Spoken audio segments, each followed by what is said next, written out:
아버지를 아버지라 부르지 못하고 형을 형이라 부르지 못했던 홍길동의 비애를 여러분들 잘 아십니다.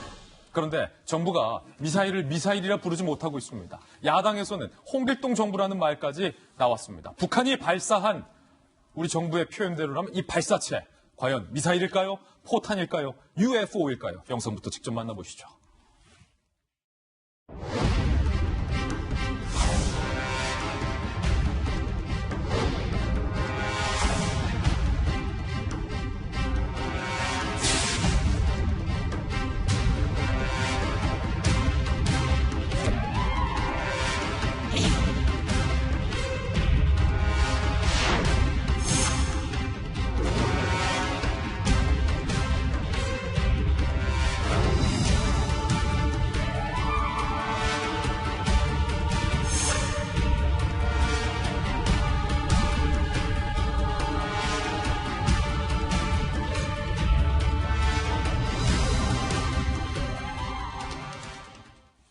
우리 군이 북한이 쏜 미사일 추정체, 이 말도 사실은 초유에 없던 단어입니다. 미사일 추정체 때문에 군이 난리가 났습니다. 군의 입장면 함께 보시죠.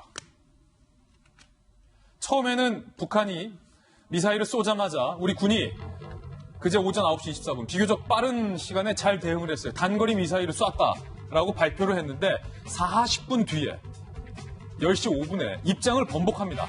그거 미사일이 아니라 출입기자들에게 발사체입니다. 단거리 발사체.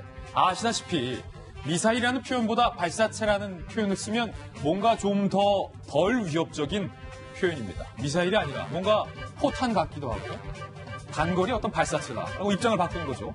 어제 오후 급기야 북한이 미사일을 쏘는 영상까지 공개를 했는데 군이 당황을 합니다. 정부는 신형 전술 유도 무기다. 그런데 이 신형 전술 유도 무기라는 단어는 북한이 쓴 단어를 그대로 갖다가 씁니다. 그래서 미사일이라는 겁니까? 아니라는 겁니까? 라는 기자들의 질문에도 청와대와 군과 정부는 묵묵부답 입을 다물고 있습니다. 과연 북한이 쏜 게 포탄일까요? 발사체일까요? 미사일일까요? 군사 전문가를 직접 전화로 연결해서 그 해답을 한번 들어보겠습니다. 자주국방 네트워크의 대표인 신인균 대표를 전화로 연결해 보겠습니다. 신 대표님 나와 계십니까? 네, 안녕하세요. 저도 오랫동안 국방부 출입했고 제가 국방부 출입 기자 당시에 또 많은 현장에서 이 북한의 도발을 다양하게 지켜봐 오셨는데 어제 북한이 쏜 게 미사일입니까? 아닙니까? 미사일이죠. 미사일이다. 확실합니까? 함척 동자가 와도 미사일이고 북한이 사진을 보여줬지 않습니까? 예. 그리고 미사일뿐만 아니고 240mm 방사포, 300mm 방사포가 포함됐고 그리고 당연히 반드시 또 단원코 미사일이 있습니다. 반드시 당연히 단연코 미사일이다. 네. 그 근거를 혹시 대주실 수 있습니까? 일단 사진이 그것은 그 미사일이 아니라고 이야기할 수 있는 어떤 그 근거는 전혀 없고 그건 반드시 미사일이고요. 예. 그리고 미사일 중에서도 러시아가 최근에 실전 배치한 익스칸데르라고 아주 그 회피 기동을 하는 편신단도 변칙 비행을 하는 아주 무서운 무기가 있거든요. 러시아에 이미 있는 미사일과 거의 동일한 기종이다. 최신형 미사일입니다. 예. 그 익스칸데르 때문에 최근에 미국과 러시아가 설전을 벌이다가 결국에는 그 INF라고 예. 중거리 지대지 그 무기 폐기 협정 조약 있지 않습니까? 예. 그걸 폐기할 정도로 굉장히 미국으로서는 위협적으로 보는 무기 체계예요. 그렇군요. 그 신형 무기를, 미사일을 네. 북한이 이번에 쏜 건데 제가 예리한 질문 하나 드려도 되겠습니까? 네, 하십시오. 지금 사진에 보시면요. 네. 저 미사일을 쏜 발사체에 저는 좀 발사대에 주목을 네. 하고 싶은데 이 발사대가 그냥 고정형 발사대가 아니라 제가 국방부 출입했을 때 북한이 주로 개발을 했었던 이동식 네. 미사일 발사대. 그러니까 영어 약자로 텔기라고 하는 그 차량에서 발사를 하는 게 눈에 띄는데 네. 이 차량 발사대에서 네. 미사일이 아닌 포탄을 쏩니까 안 쏩니까? 안 쏘죠. 못 쏘죠. 예. 네. 그리고 미사일이라고 하는 것은 어디 집어 던진다고 터지는 게 아니지 않습니까? 예.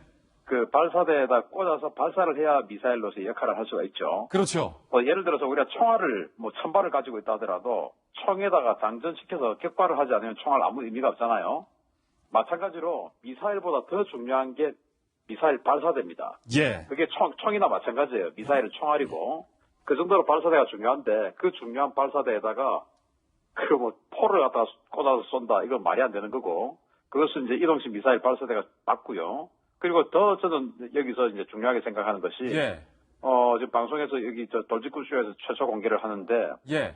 그 익스칸데르형 미사일을 북한이 건군 70주년 기념일, 즉 작년 18년 3월에 예. 열병식 때 처음 공개를 했어요. 아, 이미 공개했다?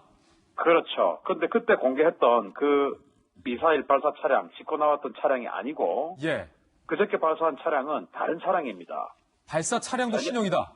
전혀 새로운 차량이고 이것은 최근에 러시아가 보여주었던 그 러시아 익스칸데르 미사일의 발사 차량하고 거의 한 95% 이상 똑같아요. 아, 그렇군요. 중국에도 이런 형상이 없어요. 즉 러시아로부터 지난 1년 2개월 사이에 뭐 밀수를 했던지 왜냐하면 그 유엔 안보리 제재 결의안 위반이거든요. 예. 북한에 무기 또는 무기 부품 이런 것들을 수출하는 것은 다 금지 사항이거든요. 그러면 이제 러시아가 유엔 안보리 제재를 위반하고 북한에게 이 탄도미사일 발사체를 수출을 한 그런 정황이 바로 어제 사진에서도 또 볼 수 있는 겁니다. 알겠습니다. 신 대표님 감사합니다. 감사합니다. 갑자기 전화드렸는데 또 휴일 아침에 잘 받아줬습니다. 미사일이다.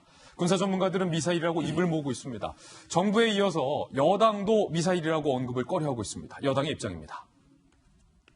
한미 당국은 아직 탄도미사일로 특정하지 않고 있고 유엔 안보리 위반 여부도 현재까지는 검토하고 있지 않다.